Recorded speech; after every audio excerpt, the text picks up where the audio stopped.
This is Mark. This is Shin. Together they are Mark Shin, which is funny because they were both born on Mars, so they're both Martian. Shin is also somehow Asian. Mark isn't, though, he's just weird. Anyway, they were on a space date, driving a space convertible on a Martian interstate. Shin was driving because she was a strong, independent woman, and the man driving was more of a dated earthly custom. Shin is actually pretty dependent on her family, and lets her mom control parts of her life, and then complains about it to Mark almost every night. Mark listens, and Mark lets her think that she's independent, because he doesn't really give a shit. Not because he's an asshole, but because to him, either way, Shin is Shin, and he really likes Shin. The top of the convertible is down, and he pulls out the bottle of bubbles that he carries around with him on special occasions. He unscrews the cap.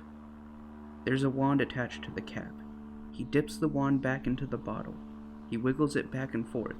He pulls it out. He lifts it in the air. The oncoming wind, generated by the speed that they were traveling, which is the speed of love if you were wondering, sends the soapy water inside the wand flying backward, forming a really delightful trail of bubbles. Mark imagines it makes them go faster than the speed of love. He wonders if such a speed exists, and if so, what it would feel like on his face. Mark laughs. Shin asks, "What are you laughing about?" Without hesitation, Mark tells her what he just thought. Shin then got a judgmental look. "Why do you always do and think of weird things?" Mark takes her by the hand, looks her in the eyes, and says, "Individual values have inherent worth, and don't always need to be justified with logic. I think we pay a great price when we let those values slip away. I'd rather let bubbles slip out of the back of the convertible." She's pretty sure she gets what he's trying to say, but it's also Mark, so you can't ever be 100% sure if he's just messing with you.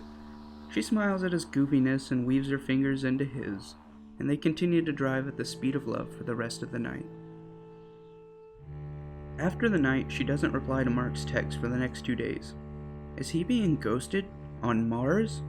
Ghost of Mars is a cool movie, and John Carpenter is a good director, but this was not a good feeling at all. When he asks her what was up, she says, "People like you shouldn't be with people like me. I can't explain why because you wouldn't understand." Mark says, "I'd like the chance to understand." She just says, "I'd rather be single." Mark gets dumped. Together they were Mark Shin, but apart they were sad. Or at least Mark is.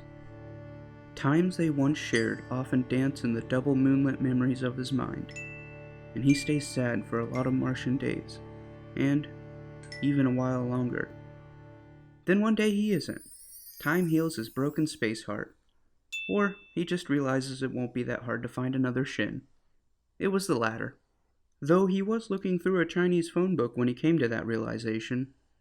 The end.